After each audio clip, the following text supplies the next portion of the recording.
Isaac Petcash, John Leidick. We're just getting a chance now to recap the Chiefs-Browns game, one that went back and forth. There were so many variables to this game.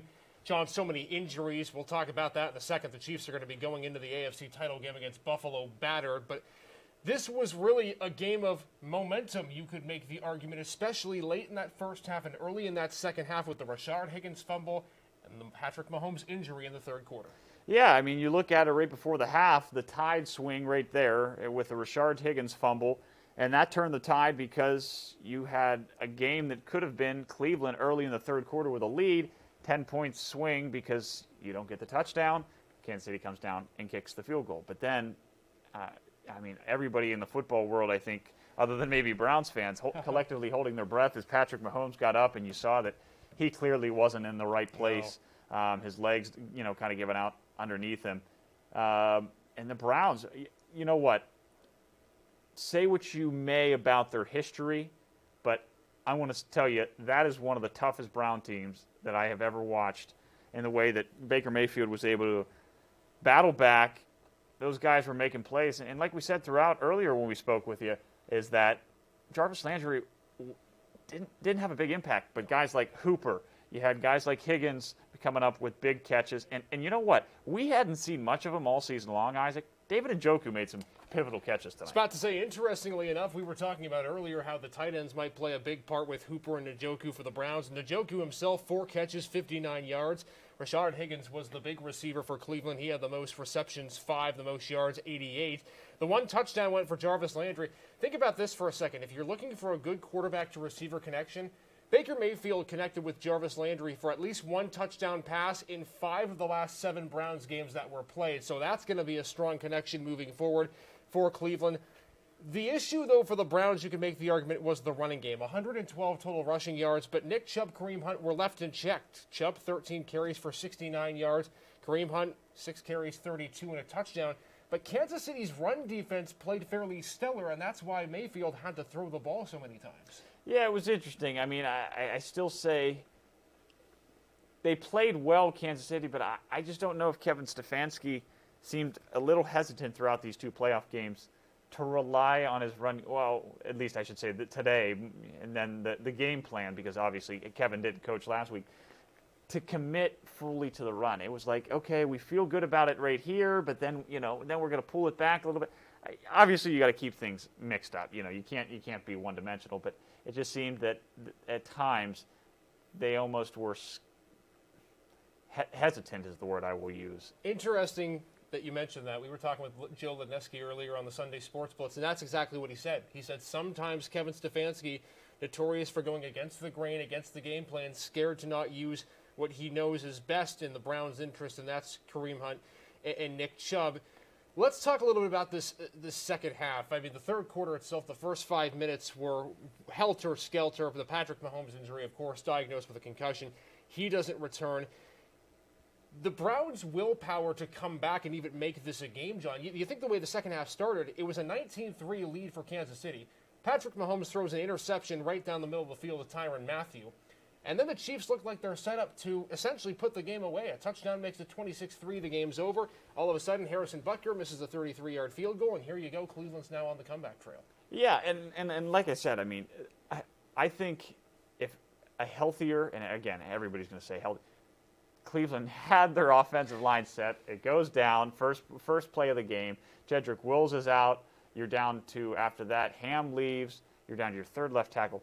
But, yeah, I mean, that third quarter was just, I mean, it was like a roller coaster at Waldemere. You were up and down in terms of the momentum swings. But I will say this, I'm sure Browns fans, and I can understand, upset tonight, team's season comes to a close. The way that defense played, especially late second quarter and into the second half, to really limit, of course, Mahomes went out. But even when Mahomes was in, they did such a great job keeping things in front of them. Right. I think so much is known about this Kansas City team. I mean, Cole Hardman, you've got Tyreek Hill that love to get down the field. They didn't allow that today.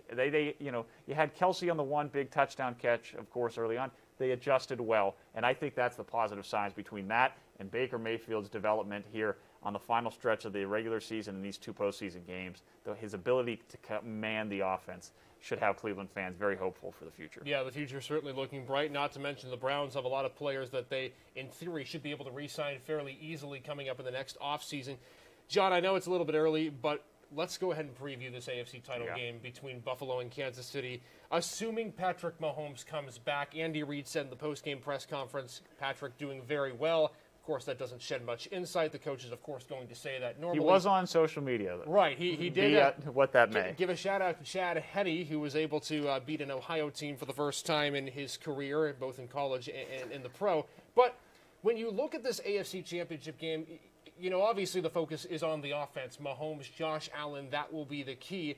But you almost wonder if the secondaries are also going to play a part with Matthew on the back end for Kansas City. And, of course, you have Poyer, you have Hyde, and you have that secondary for Buffalo that held Baltimore's offense to 3 points last night. Well, and I think that's the interesting part of this, too, because you got to remember, speaking of concussions, Bashaud Breeland left this game. He's going to be a question mark, one of the top corners for Kansas City.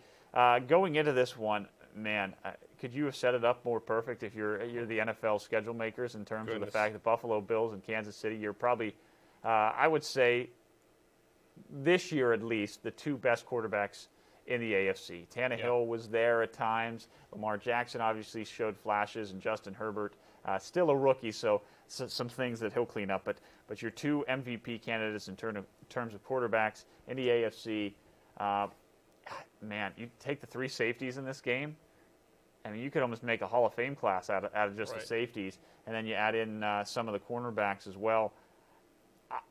I think it's going to be interesting because we saw how good the defensive line was for Baltimore going in, and Buffalo's offensive line handled it perfectly.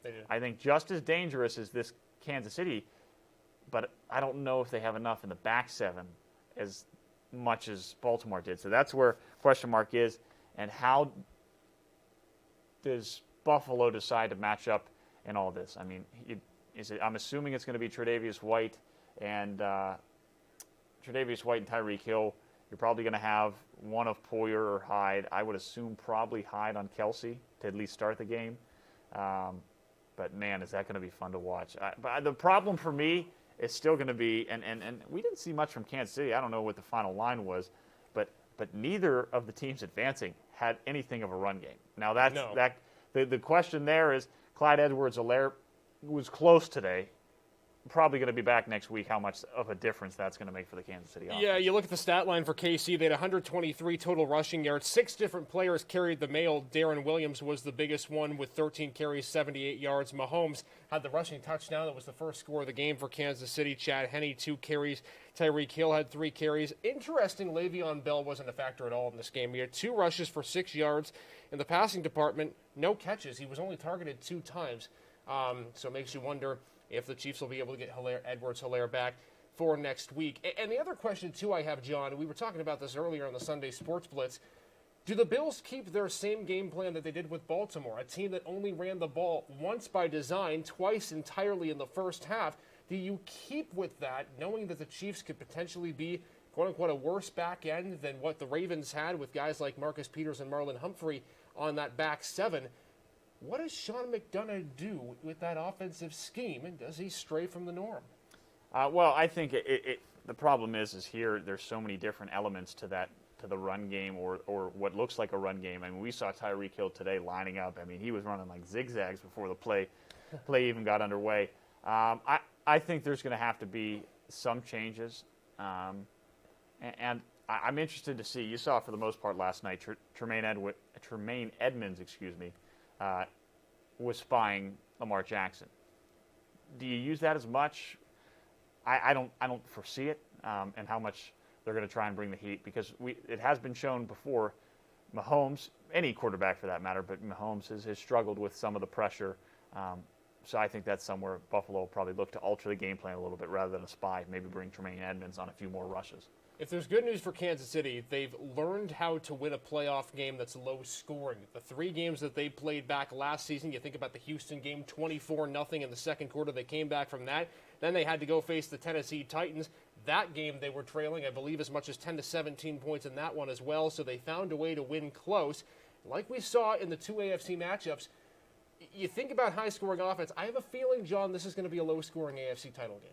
Yeah, I think it's you're probably going to see somewhere 2014. Yeah. I mean, the opening, if you're following the gambling line early, there's still some lines haven't been put out because of the uncertainty with Patrick Mahomes. I just saw with one of the lines, they're going Bills -3 again. Yeah. That's probably going to change a bit because that is saying almost the Bills are a touchdown favorite because Right. 3 at home. The home team normally gets you know, 3. so I'm sure a lot of that has to do with uncertainty. But man, are we in for quite a ride next week with this AFC title game? Put it this way, you can't really go wrong with betting against or for either team, especially if Patrick Mahomes is good to go. Well, the stage is set, obviously, for Browns fans, a disappointing end to the season, but like we said, a lot to look forward to in the coming years, especially next year with Cleveland going to return nearly everybody on offense and on defense. We are going to be continuing our coverage tonight. Erie News Now at 11 will have full Browns-Chiefs highlights, including that fiasco of the second half and in the third quarter. And then a preview of the AFC title game as we move through the week, because we have a lot we're going to continue with. Our Trail to Tampa rolling on. We'll have live reports. Our schedule is to be determined, but we anticipate there is going to be wall-to-wall coverage. If you missed it this weekend, you're going to probably get another chance to have it next weekend too. Yeah, we'll certainly have a lot more features. Everything that you're going to need to know, this is the place to be all week long as we count you down to kickoff AFC title game with a trip to the big game on the line. And 6:30 on our network, WSCE, Chiefs and Bills will battle it out at Arrowhead Stadium. You can see the lights at Arrowhead right now. They are still on. They will be off in a little bit, but in 1 week's time, they will be ablaze again. Chiefs and Bills. It's going to be a fun AFC title game. All right, everyone, that's a recap of the Browns and Chiefs. Chiefs get the victory.